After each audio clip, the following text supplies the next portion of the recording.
आज हम बात करेंगे तुर्की में गाड़ियों की वर्कशॉप का बिजनेस कैसे किया जा सकता है। इसके लिए इन्वेस्टमेंट कितनी चाहिए, इसका तरीकाकार क्या है। हमारे साथ हैं अली अकबर साहब। अस्सलाम वालेकुम सर, क्या हाल है? वालेकुम अस्सलाम कलीमुल्लाह। मैं ठीक हूँ, आपका क्या हाल है? अल्हम्दुलिल्लाह सर, मैं भी ठीक हूँ। सर आप हमें ये बताएं कि तुर्की में गाड़ियों की वर्कशॉप का बिजनेस कैसे किया जा सकता है, इसका क्या तरीकाकार है। जी कलीमुल्लाह, सबसे पहले तो ये है कि आज आपने टॉपिक बहुत अच्छा लिया है बहुत शुक्रिया सर आपका। कि फाइनली आपने जो है प्रॉपर्टी को छोड़कर थोड़ा बिजनेस की तरफ भी फोकस किया जी सर, बिल्कुल प्रॉपर्टी के सारे जो पॉइंट्स हैं वो क्लियर हो चुके हैं। बाकी हमारे भाई जब है। कमेंट करेंगे तो उस पर फिर बना लेंगे। जी डेफिनेटली, वो साथ साथ वो भी चलना चाहिए और बिजनेस के हवाले से, क्योंकि हम कोई प्रॉपर्टी डीलर तो है नहीं कि जो हम वो सारा फोकस उस पर ले जाएं। एक्चुअली हम बिजनेसमैन हैं और हमारी कोशिश ये है कि जो भी बिजनेसमैन हैं या एक्सपोर्टर्स हैं, मैन्युफैक्चरर्स हैं, ट्रेडर्स हैं, उनको हम सर्विसेज प्रोवाइड करें और उनको इंफॉर्मेशन प्रोवाइड की जाए, उनके साथ नॉलेज शेयरिंग की जाए, एक्सपीरियंस शेयर किया जाए, ताकि वो लोग जब अपना सेटअप बनाना चाहते हैं टर्की में, रशिया में, आज़रबाईजान में, तो उनको एक आइडिया हो कि वो किस तरह से यहाँ पे काम कर सकते हैं। तो बीच में एक प्रॉपर्टीज़ का जो हमने काम किया, उसका मेन मकसद ये था कि बहुत ज़्यादा स्कैमिंग हो रही थी, बहुत ज़्यादा फ्रॉड हो रहा था प्रॉपर्टी में। और हमारे बहुत से बिजनेसमैन भाई जो है जिन्होंने इन्वेस्टमेंट की इस हवाले से प्रॉपर्टी में, उनके साथ बहुत ज़्यादा जो है फ्रॉड हुआ। इसलिए हमने अवेयरनेस के लिए ये कोई 35-40 के करीब वीडियोस बनाई उस पर। लेकिन आगे भी जो है इस पे ये वीडियोस चलती रहेंगी, लेकिन इसके साथ साथ हम ये चाहते हैं कि बिजनेस को, एक्सपोर्ट को और ट्रेड को भी लेके चला जा सके। और बहुत से जो हमारे भाई बिजनेस के हवाले से सीरियस हैं या एक्सपोर्ट करना चाहते हैं टर्की में, या टर्की से ऑनवर्ड आगे कहीं बिजनेस करना चाहते हैं, तो उनको भी अवेयरनेस मिले और हम ये दोनों चीज़ों को बैलेंस करके चलें। जिसमें जो प्रॉपर्टी है या इन्वेस्टमेंट इन प्रॉपर्टी है, उसका एक छोटा सा रोल है, वो हम सारे का सारा उसको फोकस नहीं कर सकते और सारे का सारा टाइम भी उसे नहीं दे सकते। इसीलिए हमने जो ग्रुप्स थे उनको भी डिसमेंटल किया। उसका भी ख़त्म करने की वजह यही थी कि हम जो है उसको आगे, क्योंकि एक तो वो कम्युनिटी बढ़ती जा रही है, तो हमने उसको शिफ्ट किया फेसबुक ग्रुप पे। आप लोग फेसबुक ग्रुप जो है हमारा नीचे डिस्क्रिप्शन में भी दिया हुआ है, आप वो फेसबुक ग्रुप ज्वाइन करें, जिसमें बिजनेस बिल्डर्स है बिजनेसमैनों के लिए, और जो प्रॉपर्टी में इंटरेस्टेड है उनके लिए टर्की प्रॉपर्टी के नाम से, क्वेश्चन आंसर के नाम से, और इसी तरह से रियल मेंटर बिजनेस बिल्डर है। तो यहाँ पर आपको बुक्स हैं, वीडियोस हैं और डिफरेंट इंफॉर्मेशन जो है इंशाल्लाह आपके साथ शेयर की जाएगी। और आप लोग आपस में भी जो है वीडियोस और पिक्चर्स शेयर कर सकते हैं, तो ये ज़्यादा बेटर होगा। एक बड़ी और अच्छी कम्युनिटी बन के हम आगे बढ़ सकेंगे।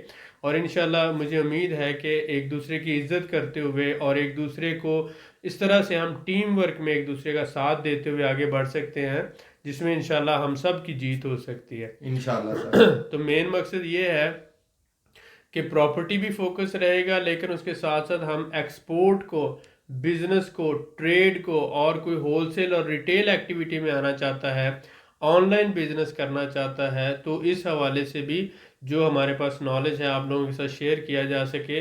और एक छोटे से सेक्टर को ही लेकर हम अपना सारे का सारा टाइम ना लगा दें। तो उम्मीद है कि आप भाई इस सारी बात को समझेंगे और इंशाल्लाह हमारे साथ अपना प्यार, मोहब्बत और कॉपरेशन इसी तरह से जारी रखेंगे जिस तरह से पहले आपने किया। क्योंकि हम जो भी फैसला कर रहे हैं, जो भी कोशिश कर रहे हैं, उसमें आप सबकी भलाई के लिए कर रहे हैं और इसमें बहुत से भाइयों को इंशाल्लाह फ़ायदा होगा। ग्रुप डिसमेंटल करने से मुझे पता है बहुत से लोगों का दिल भी दुखा होगा, लेकिन मेन ये है कि अगर हमारे पास थोड़ा टाइम होगा तो हम आपके लिए वैल्यूएबल कंटेंट और इन्फॉर्मेशन वीडियोस लेकर आएंगे। अगर वो सारा कहते हैं ना कि बातों में ही सारा वक्त ज़ाया हो जाएगा, तो एक्शन के लिए टाइम नहीं बचता। तो इस वक्त हमारे लिए ज़्यादा अहम है एक्शन। बातें तो सारी ज़िंदगी हम पहले भी करते रहे हैं और आगे भी होती रहेंगी, लेकिन अब बातें छोड़कर हमें एक्शन की तरफ आना है। तो एक्शन बंदा तब करता है जब उसके पास नॉलेज हो, अवेयरनेस हो और उसको यकीन हो कि अब इंशाल्लाह मुझे कामयाबी मिल जाएगी। तो मैं ये कोशिश करूँगा जो मेरे पास टाइम है वो उसको हम यूटिलाइज करें और कोई यूजेबल और कोई आपके लिए फ़ायदा मंद जो है कंटेंट लेकर आए। इंशाल्लाह आप सबको फ़ायदा होगा। तो आज का जो टॉपिक है वो हमारा है कि हमने वर्कशॉप टर्की में कैसे बना सकते हैं, गाड़ियों की या ऑटो वर्कशॉप।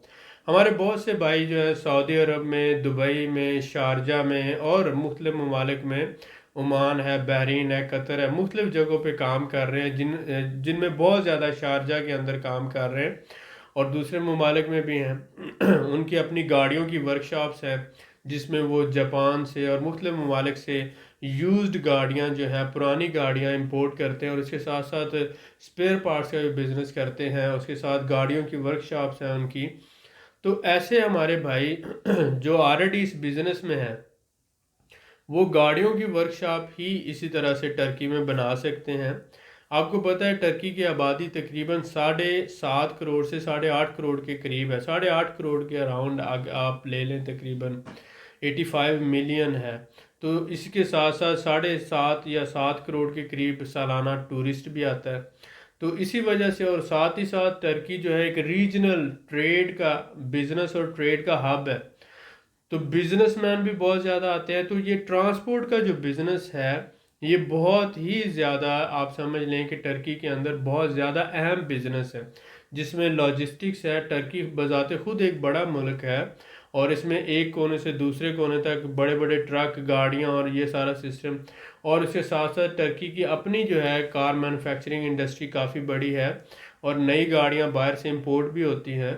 तो अगर आप यहाँ पर गाड़ियों की वर्कशॉप बनाते हैं तो आपके लिए बहुत ज़्यादा फ़ायदेमंद है। बड़ी इकॉनमी है और उसके साथ साथ बड़ी मार्केट है। अगर आप देखते हैं दुबई या यूएई को, तो क्या मतलब 1.5 करोड़ 2 करोड़ की आबादी, बल्कि इससे भी कम है। तो यहाँ पर 8.5 करोड़ की आबादी तो ये टर्की की अपनी है और 7 करोड़ टूरिस्ट आता है। टूरिस्ट भी डेफिनेटली ट्रांसपोर्ट करेगा from one place to another. उसके लिए गाड़ियों की ज़रूरत होगी, कारों की, टैक्सीज की ज़रूरत होगी, या इसी तरह से फैमिली के लिए थोड़ी बड़ी गाड़ियाँ हैं या बसें हैं। तो इस तरह से ये सारा काम जो होता है ये इंटर रिलेटेड आ जाता है। तो आप इस बात को समझें कि ओवरऑल ये जो ऑटो वर्कशॉप है या कारों की वर्कशॉप है, इसका बहुत ज़्यादा स्कोप है टर्की के अंदर। और आप आसानी से टर्की में मैकेनिक रख के अपनी कंपनी रजिस्टर्ड करवाकर और जगह किराए पे लेकर आप एक पूरा सेटअप तैयार कर सकते हैं। सपोज़ करें जब आप टर्की आते हैं टूरिस्ट वीज़े पे, तो आप सबसे पहले यहाँ पर टूरिस्टिक रेजिडेंस लें और उसके बाद आप थोड़ा सा स्टडी करने के लिए आपको टाइम मिल जाएगा। महीना, 2 महीने या 2-4 हफ्ते के अंदर आपको पूरा एक आइडिया हो जाता है। लेकिन फिर भी आपको थोड़ा टाइम चाहिए होता है कि मुझे ये देखना है कि कौन सी जगह जो है वो मेरे लिए ज़्यादा सूटेबल होगी बिज़नेस के लिए। इस बात को हमेशा जहन में रखें, हमेशा जहन में रखें, हमेशा जहन में रखें कि टूरिस्टिक एरियाज़ जो होते हैं वो और होते हैं और बिजनेस के एरियाज़ और होते हैं।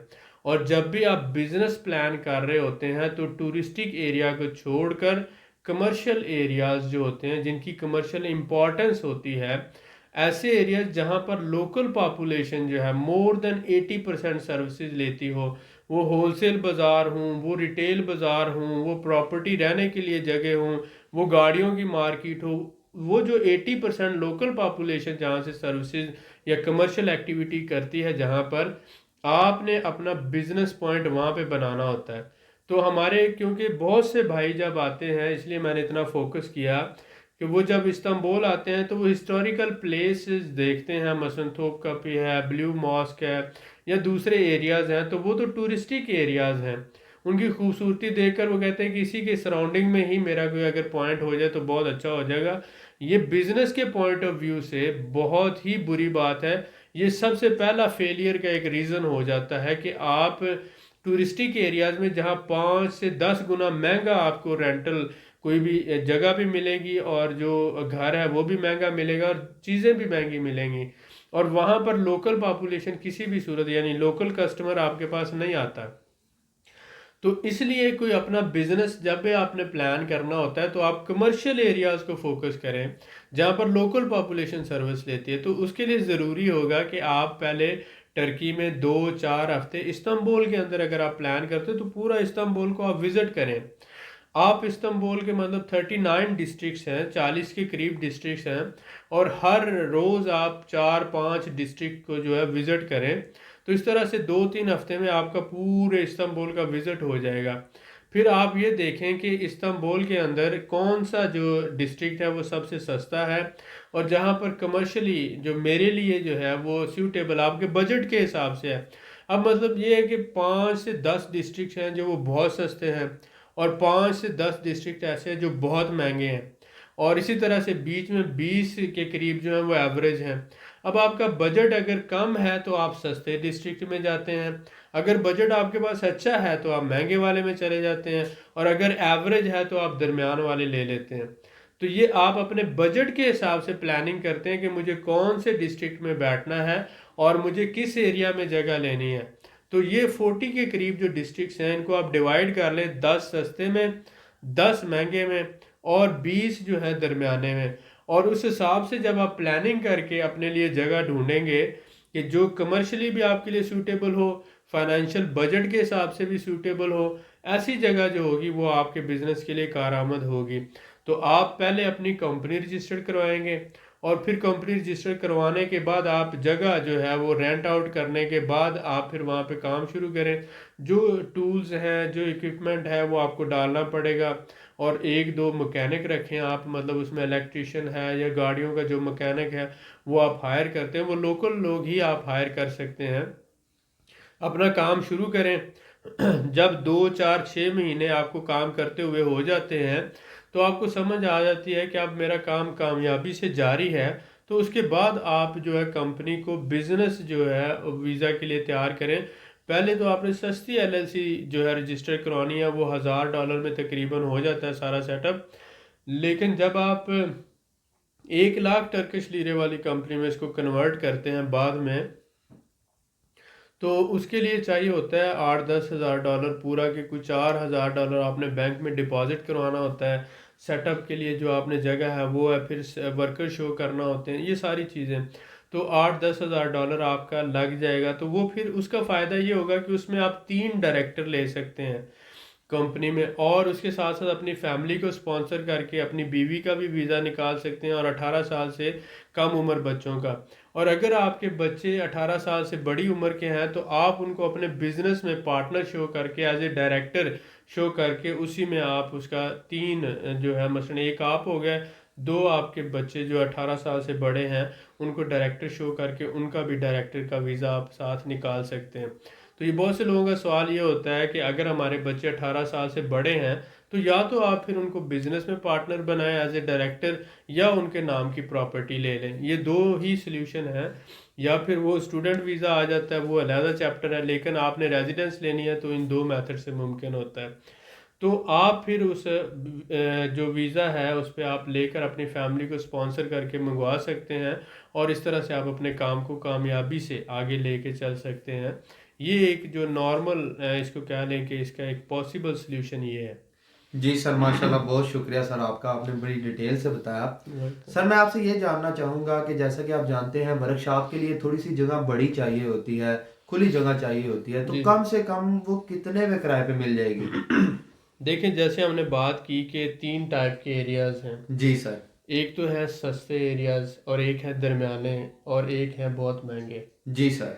तो अगर आप सस्ते एरिया में जाते हैं तो आपको जगह जो है कम से कम मिल जाएगी $600 से $800 में, वर्कशॉप के लिए थोड़ी बड़ी होती है, जिसमें 40 स्क्वायर मीटर या इससे ज़्यादा की होगी, $600 से $800 की। जी सर। लेकिन अगर आप दरमियाने में जाएंगे तो वो $1200 से $1500 तक चली जाएगी, बड़ी जो जगह जहाँ पे 4-5 गाड़ियाँ आ सकें। और अगर आप महंगे में चले जाएंगे तो वो 2000 से 3000 या $4000 तक भी चले जाते हैं। सही हो गया तो सर। इसको समझें कि आप $600 से $4000 की रेंज में ये तीनों सेटिंग हो जाती हैं। लेकिन वो फिर आपके बजट के हिसाब से, एरिया के हिसाब से, अगर एक जगह महंगी है तो वहाँ अर्निंग भी उस हिसाब से होगी, और जी अगर सर। एक जगह सस्ती है तो वहाँ अर्निंग भी उस हिसाब से होगी। तो उसमें आपने ये देखना है कि क्लाइंट जो है, जैसे मसलन अगर लाहौर है या कराची है तो हर जगह पर एरिया वाइज होता है। मसलन डिफेंस है तो उसके अपने लोगों की पेइंग पावर है, बिल्कुल सर, मॉडर्न ऐसा ही। टाउन के लोगों की पेइंग पावर है, गुलबर्ग के लोगों की पेइंग पावर है, लेकिन इसी तरह से दूसरे एरियाज जो हैं हर बंदे की अपनी एक पेइंग पावर है। तो उस हिसाब से आप एरिया के हिसाब से देखते हैं तो फिर कस्टमर भी उस हिसाब से आपको मिलता है। तो इसीलिए तो हमने कहा कि आप आए इस्तांबुल में, आकर आप पहले 2 4 6 हफ्ते शहर को विज़िट करें, प्लान करें, और फिर अपने बजट के हिसाब से एरिया चूज़ करके आप वहाँ पे वर्कशॉप बनाएं। बिल्कुल ठीक हो गया सर, माशाल्लाह, बहुत शुक्रिया सर आपका। वेलकम। सर मैं आपसे ये जानना चाहूँगा कि अगर कोई हमारा भाई तुर्की में वर्कशॉप बनाता है गाड़ियों की, तो उसको मैकेनिक आसानी से वहाँ पे मिल जाएगा? जी बिल्कुल। बल्कि मैं तो ये कहूँगा कि शुरू में आपको टर्किश मैकेनिक ही रखने चाहिए, जी सर। क्योंकि इनको लैंग्वेज भी आती होगी और ये कस्टमर के साथ बेटर डीलिंग कर सकेंगे, और दूसरा इनका वीज़े का इशू नहीं होगा। जी तो सर। आपको मैनेजमेंट करना होगी सारी, और आप 1 या 2 मैकेनिक जो हैं वो लोकल रखें, और उसकी मार्केटिंग करके आप अपना बिजनेस शुरू करें। जब आपका बिजनेस रनिंग पोजीशन में आ जाता है, अच्छा खासा आपका बिजनेस चल पड़ता है, तो उसके बाद आप पाकिस्तान से एक बंदा या दो बंदे मंगवा सकते हैं, जी सर। और फिर आगे अपने बिजनेस को एक्सपैंड कर सकते हैं। बिल्कुल ठीक हो गया सर। सर जैसा कि आपने जिक्र किया कि पाकिस्तान से आप मैकेनिक मंगवा सकते हैं या अपने कोई हेल्पर मंगवा सकते हैं, तो इसके लिए क्या शराइत हैं? क्या नॉर्मल रूटीन में मंगवाया जा सकता है या उसके लिए कोई वर्कर भी रखने पड़ते हैं? देखिए, सबसे पहले तो ये है कि आप जब पाकिस्तान से किसी बंदे को स्पॉन्सर वीज़ा करके मंगवाएंगे, तो आप विजिट वीज़े पे मंगवा लें। जी सर। और अगर तो आपका बजट ज़्यादा है, तो आप उसको अपनी कंपनी में डायरेक्टर शो करके उसको अपने साथ रख लें, क्योंकि अगर वर्कर शो करेंगे तो उसके लिए ये होगा कि आप 5 वर्कर लोकल आपको शो करना पड़ेंगे। सही हो गया तो सर। आप 2 मैकेनिक बुलवाने हैं, तो उनको डायरेक्टर शो करके अपनी कंपनी में ही आप मैकेनिक बुला लें और उनको अपने साथ रख लें, बिल्कुल ठीक हो गया। तो वो इस तरह से काम कर सकेंगे। लेकिन अगर आपके पास कैपेसिटी ज़्यादा है, तो आप फिर ये है कि 5 लोकल वर्कर शो करना होते हैं और एक आप फार्मर मंगवा सकते हैं। जी सर। तो ये है। दूसरा, ये बहुत से लोग ऐसे करते हैं कि एक बंदा आया है तो उसको पहला साल जो होता है वो रेजिडेंट परमिट है, टूरिस्टिक रेजिडेंस मिल जाता है 1 साल का, तो वो पहले साल में टूरिस्टिक रेजिडेंस पे ही उससे काम करवाते रहते, क्योंकि टर्की में इतनी ज़्यादा सख्ती नहीं है और बहुत ज़्यादा प्रॉब्लम नहीं होता, गवर्नमेंट आगे चेक नहीं करती, इतना ज़्यादा चेक एंड बैलेंस नहीं, बहुत से इलीगल वर्कर भी हैं यहाँ पर। तो वो पहला साल जो होता है वो इलीगल, यानी कि आप कह लें टूरिस्ट वीज़े पे ही काम करते रहते हैं, और उसके बाद फिर जो है जब उनका ख़त्म होने वाला होता है, तो वो उतनी देर तक उनको ज़बान भी आ चुकी होती है, काफ़ी काम की भी समझ आ चुकी होती है, तो 2 महीने पहले वो उसको बिज़नेस में कन्वर्ट कर सकते हैं। तो ये एक बेटर ऑप्शन होती है आपके पास। तो इस तरह से 3 ऑप्शन हमने डिस्कस की, कि पहली है कि आपका बंदा जो है वो आप टूरिस्टिक वीज़े पे ही 6 से 8 महीने उससे काम कराएं।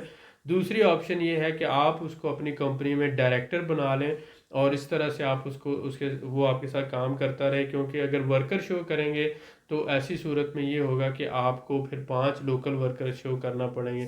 तीसरी ये है कि अगर आपका बिजनेस अफोर्ड कर सकता है, तो आप 5 लोकल वर्कर शो करके आप एक जो है फॉरेनर वर्कर हायर कर लें, यानी पाकिस्तान से वर्कर मंगवा लें। तो ये 3 जो है डिफरेंट ऑप्शंस हैं जिनको आप फॉलो करते हुए अपना काम आगे कंटिन्यू कर सकते हैं। जी सर, माशाल्लाह, बहुत शुक्रिया सर आपका।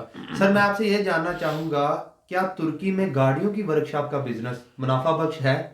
जी बिल्कुल। आप ये देखें कि मुझे बताएं, सऊदी अरब है, दुबई है, पाकिस्तान है, इंडिया है, बांग्लादेश है, यूके है, अमेरिका है, दुनिया का कौन सा ऐसा मुल्क है जहाँ पे गाड़ियों का सर्विस स्टेशन है, या गाड़ियों का रिपेयरिंग का या मेंटेनेंस की वर्कशॉप है, वो मुनाफा बख्श नहीं है? मेरे नज़रिए में तो सर सभी में मुनाफा बख्श है। तो फिर इसका मतलब ये है कि मुनाफा बख्श कब होता है और लॉस में कब जाता है, ये डिपेंड करता है बिजनेस मैनेजर पर या बिजनेस ओनर पर। जी सर। अगर वो कुछ डिसीजंस इस तरह से ले लेता है कि मसलन सपोज करें कि जगह उसने, मतलब जगह बहुत ज़्यादा महंगी किराए पे ले लिया, लेकिन ऐसे एरिया में ले लिया जहाँ पर लोगों की पेइंग पावर नहीं है, जी सर। ठीक है, तो उस हिसाब से, या जो मैकेनिक रखे हुए हैं वो इस तरह के नहीं है कि वो स्किल्ड हों और अच्छे कारीगर हों और गाड़ियाँ ठीक करें तो बाद में वो ठीक भी रहें, सही हो गया ताकि सर। वो कस्टमर दोबारा आ सके उनके पास और रेफरेंस से जो लोग मिले। तो रेपुटेशन आपकी ऐसी होनी चाहिए कि आपसे जो एक दफ़ा काम करवाए वो आगे दूसरों को रेफ़र करे, और लोग आपसे 10 10 15 15 दिन पहले से टाइम लेकर अपना वेट कर रहे हो।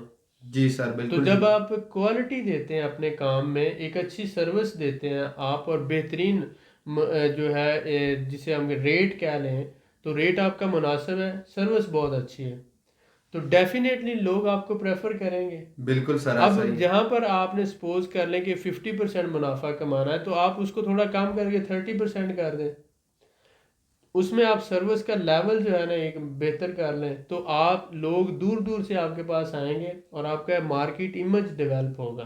बिल्कुल तो सर, पहले बिल्कुल। 1-2 साल में आपने अपना मार्केट इमेज डेवलप करना है और उसके बाद फिर बिजनेस और अर्निंग होती है। जी सर। तो मुनाफा बख्श है, लेकिन ये डिपेंड करता है कि जो बंदा काम करने वाला है वो बिजनेस की हैंडलिंग कैसे करता है।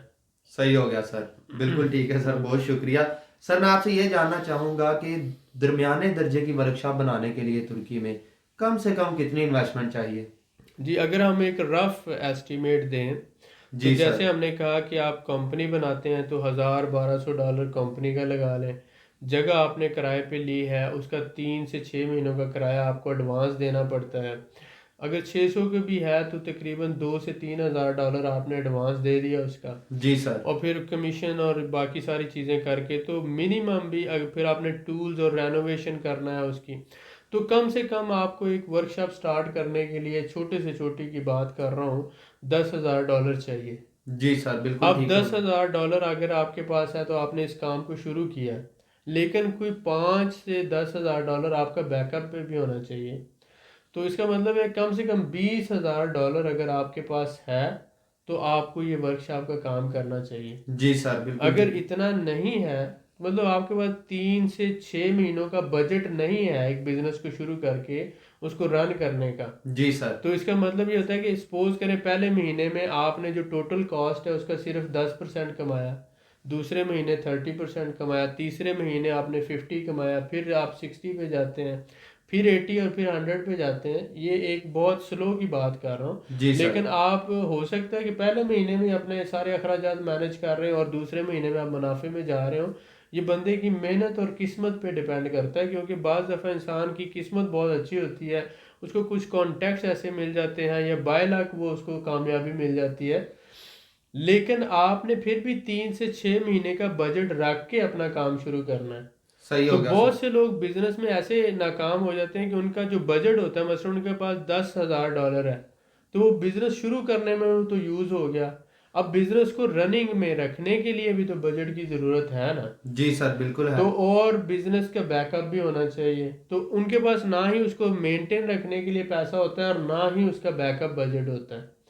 अब क्या होता है, बिजनेस शुरू तो कर लिया, वो चल रहा है, लेकिन ये है कि वो अगर पहले 2-3 महीनों में अपने अखराजात मैनेज नहीं कर पाता तो वो बंदा लॉस में चला जाता है। बिल्कुल सही हो गया तो सर। इसी प्रॉपर बजटिंग और प्लानिंग, काम चाहे 10,000 में शुरू हो लेकिन आपके पास होना 20,000 चाहिए। बिल्कुल ठीक हो गया सर, माशाल्लाह, बहुत शुक्रिया सर आपका, आपने बड़ी तफसील से जवाब दिया मेरे सवालों का।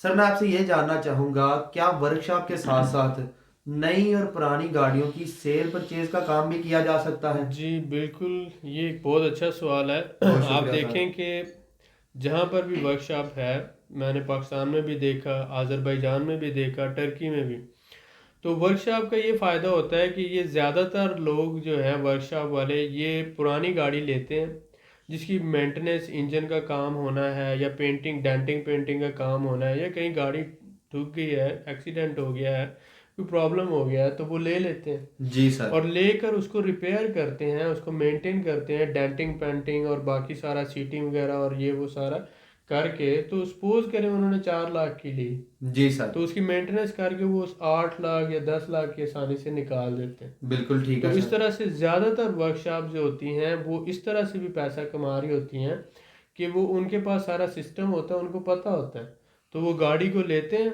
पुरानी को और उसको मेंटेन करके उसको दोबारा से उसकी सेटिंग करके उसको सेल कर देते हैं। सही हो गया सर। तो ये काम भी बहुत अच्छा है और बहुत से लोग जो है अपनी वर्कशॉप के साथ साथ ये काम भी करते हैं। बिल्कुल ठीक हो तो गया ये सर। मुमकिन है और इसमें फ़ायदा भी है। बिल्कुल ठीक है सर, बहुत शुक्रिया। सर जैसा कि हमने बात की कि नई और पुरानी गाड़ियों की सेल और परचेज का काम, तो इसमें अगर गाड़ी कुछ दिन नहीं बिकती तो हमारा भाई उसको रेंट ए कार के तौर पे भी यूज़ कर सकता है, गाड़ियों को रेंट पे दिया जा सकता है? जी, ये भी एक अच्छी ऑप्शन है। देखें, क्योंकि टर्की बेसिकली एक टूरिस्ट कंट्री है जी सर। और 7-8 करोड़ के करीब टूरिस्ट आता है वहाँ पे, और आप उसके अलावा अपने एरिया के जो लोग हैं उनको भी जो आप देते हैं रेंट पे, तो गाड़ियाँ इस तरह से, क्योंकि टर्की में इंश्योरेंस का बहुत अच्छा सिस्टम है, जी तो सर। आप अपनी गाड़ी की इंश्योरेंस करवाते हैं और इंश्योरेंस करवाने के बाद आप अपनी गाड़ी को आप किराए पे दें, और वो अगर कोई नुकसान भी होता है तो इंश्योरेंस कंपनी वो भरती है और आपको उसकी सारी सहूलत होती है। जी तो सर। रेंट ए कार का बिजनेस भी बहुत अच्छा है, और आप इसके साथ वर्कशॉप के साथ ये भी कर सकते हैं।